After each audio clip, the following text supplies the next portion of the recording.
Hi guys, it's James from the Lore Masters. We're back again with another deck profile today. And today the deck is Amber, Sapphire Princesses. Now this deck list doesn't belong to me. I found it on Lorcana, so shout out to the original creator. I do have my own version of this particular deck, but this is way more interesting than mine, so I figured I'd do a deck profile on that one. So the whole kind of point of the deck is to have lots of princesses on your board, and then you can do lots of cool tricks with Moana of Motunui, but we'll kind of get into that in the deck profile. If you just want a link to the list so you can read all the cards, I'll pop it in the description below. But let's get to it. So we'll go with the characters first. So we'll start with Aurora, Dreaming Guardian. So Aurora has got Shift Free, which means you can pay free ink to play this on top of one of your characters called Aurora, and she has Protective Embrace. Your other characters gain Ward, which means your opponent cannot choose them except a challenge. So that means with abilities, with action cards, etc. If you control two of this card on your board, they do protect each other, which means your whole board is then protected from being targeted. Very, very cool card. You do play lots of different cards called Aurora, so you can shift into it fairly easily, so you can get this down as early as turn 3. Puts a nice early bit of pressure onto the deck for you. You can also cheat this card into play by other means, which we will cover shortly. She's also a princess for Moana, so you can kind of do a few little tricks with her and untap her with Moana, but we'll get to that in a second. So as mentioned, here is Moana. So she's a 5-drop that reads, whenever this character quests, you may ready your other princess characters. They cannot quest for the rest of this turn. What is quite important to mention is you can quest with the other princesses first, and then quest with this card. They all untap, and then those princesses can either be used to attack with, they can be used to sing songs, they can just generally be used then to just stand there and not be attacked by your opponent during their turn. You do not have to do anything with them once you untap them. This character has got very good stats. 6 toughness is some of the highest in the game, but it only has 1 attack, so that's worth mentioning, and she gives 3 lore points. This card is also in one of the starter decks, so it's going to be quite a cheap card to kind of get hold of at the beginning of the game, so if this deck is something that you think you'll enjoy, then perhaps that's worth keeping a mind on. Right, so next card is Maurice, World Famous Inventor. So he reads, whenever this character quests, you pay 2 less ink for the next item you play this turn, and whenever you play an item, you may draw a card. So this deck plays a lot of healing items to keep your princesses nice and healthy so they can challenge and heal up back to full. So this card works quite nicely because it means that you are drawing cards while playing those items. He's quite a big stat as well, so he's got 7 toughness, but only 2 attack, but that's not that relevant. But he's quite useful just to cheat those items into play, get you lots of lore, play lots of items, draw lots of cards. This deck does play lots of ink ramping cards, so you can get to him fairly easily. Okay, the next card is Aurora, Regal Princess. So I mentioned earlier that we play other copies of Aurora, so this is the best way of kind of getting your 5-drop Aurora into play nice and early.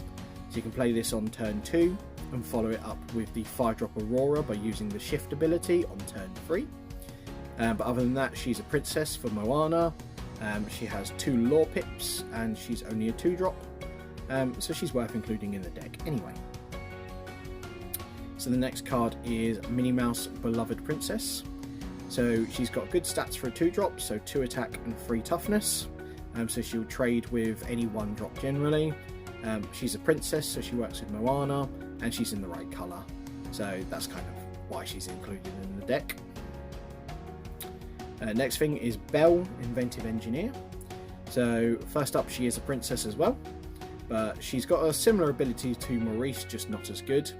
So she reads, whenever this character quests, you may pay 1 less for the next item you play this turn.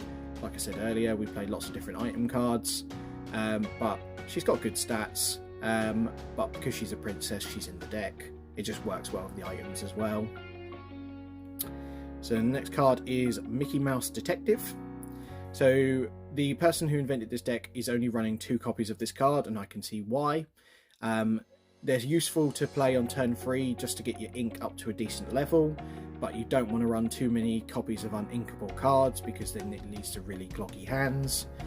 Plus the fact the stats are not the best on this card. 1 attack, 3 toughness is okay, but it's not going to be winning a ton of fights.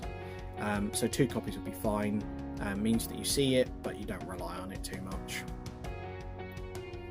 Okay, the next one is Aurora Briar Rose, so another card named Aurora. So this one's a 4-drop. It reads, when you play this character, chosen character gets -2 attack this turn. And she's got 2 attack and 5 toughness herself, which is a very good stat line. She's very useful to play when you're going to be challenging your opponent's stuff that turn, because it means your opponent's stuff doesn't hit yours back as hard, if at all. And she's a princess, so she works with Moana, but she also works with 5-drop Aurora in case you wanted to shift this one into the other Aurora. Chances are you're probably not going to do that, you're probably going to use the 2-drop, but it's an option if you ever wanted to take it. The next card is Jasmine Disguised. So not much to say about this one.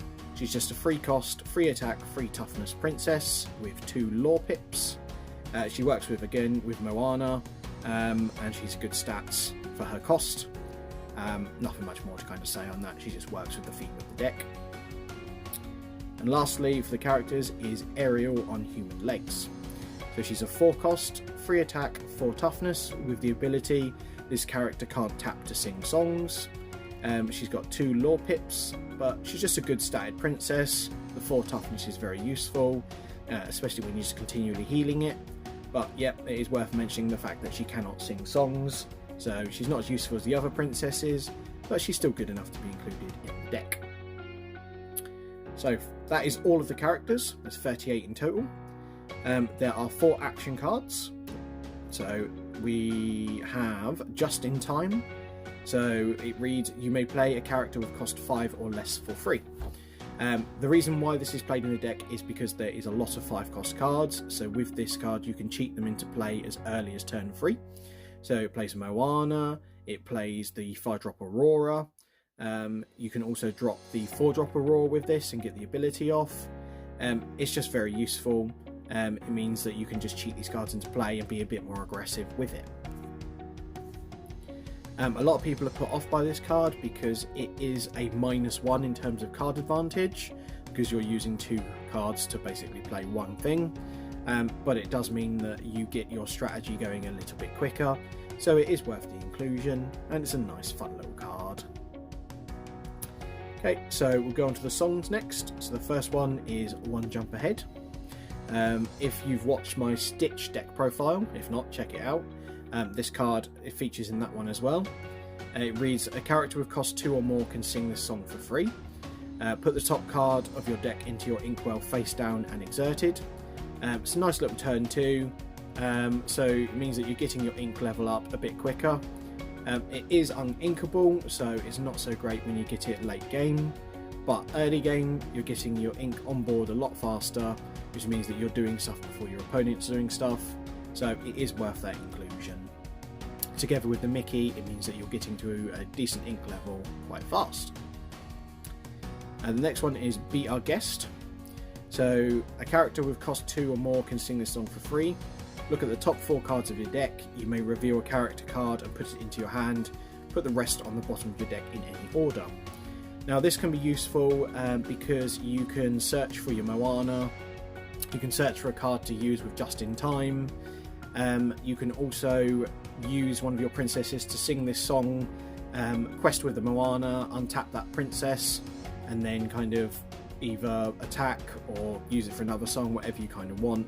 This deck just plays a fair few songs because it can use the Moana just to untap whatever you're using to actually sing.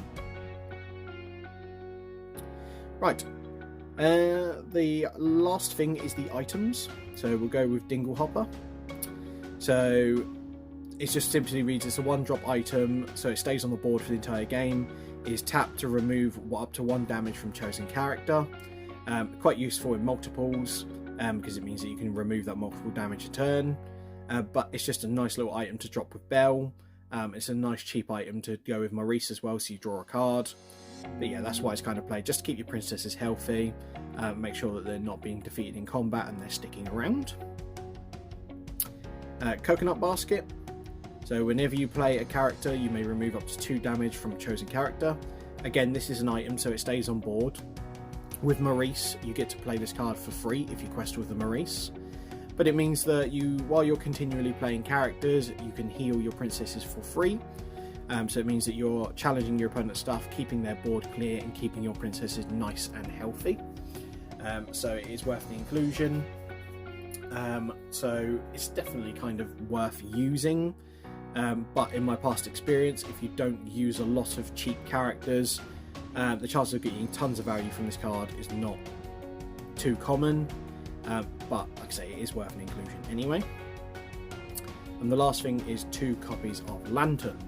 Now, I like playing 4 copies of this card in any kind of Amber deck that I play, but the person who created this deck has obviously decided that 4 copies is too many, due to the amount of uninkable cards they already play. So Lantern is useful just for kind of getting your stuff down a little bit earlier, but they just didn't want to brick lots of uninkable cards.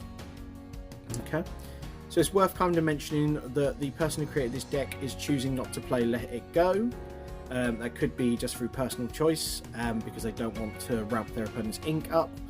But in my experience, Let It Go is quite useful when you're using your Aurora Dreaming Guardian or another copy of Moana to sing it for free, and then using Moana to quest and untap it.